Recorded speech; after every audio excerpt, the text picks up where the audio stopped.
Bridge builders need to know that changing the temperature of a material changes its size.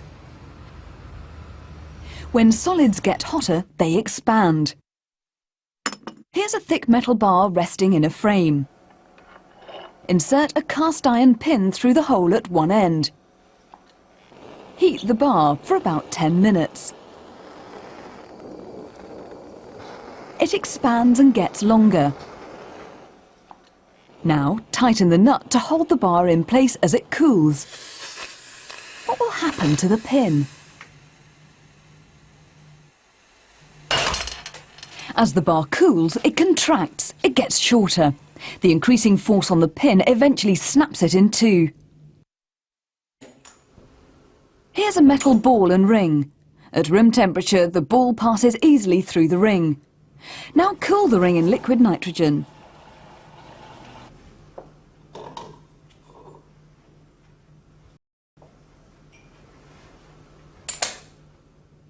The cooled metal has contracted, so the ball no longer fits through the ring. Expansion of solids can cause problems. Railway tracks, for example, might buckle during hot weather, so expansion gaps or sliding joints are built into the trackwork. When heated, different metals expand by different amounts. Bonding a piece of brass to an equal piece of iron produces a bimetallic disc. Can you explain what will happen when these discs are heated?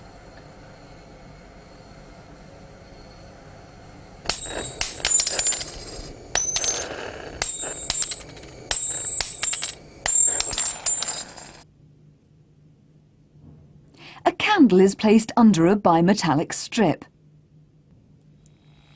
Can you work out what's happening? The bimetallic strip is working as a switch. Heat from the candle causes the strip to bend downwards. This completes the circuit supplying power to the motor. The fan then runs, cooling the strip, which bends upwards, breaking the circuit, and so on. This shows how bimetallic strips are used as switches in thermostats.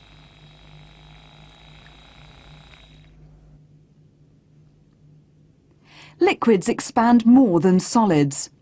These flasks contain 3 different liquids: water coloured red, paraffin and methylated spirit coloured blue. Heat the flasks in a water bath and the liquids will expand.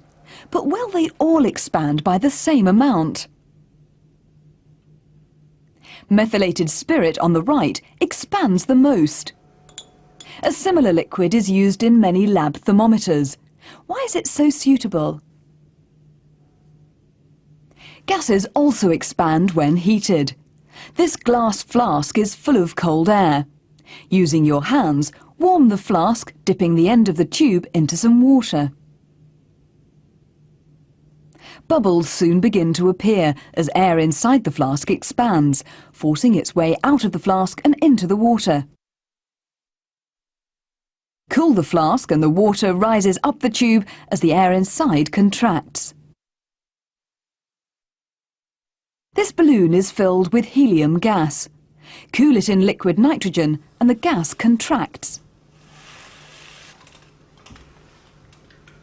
Why does it begin to reinflate?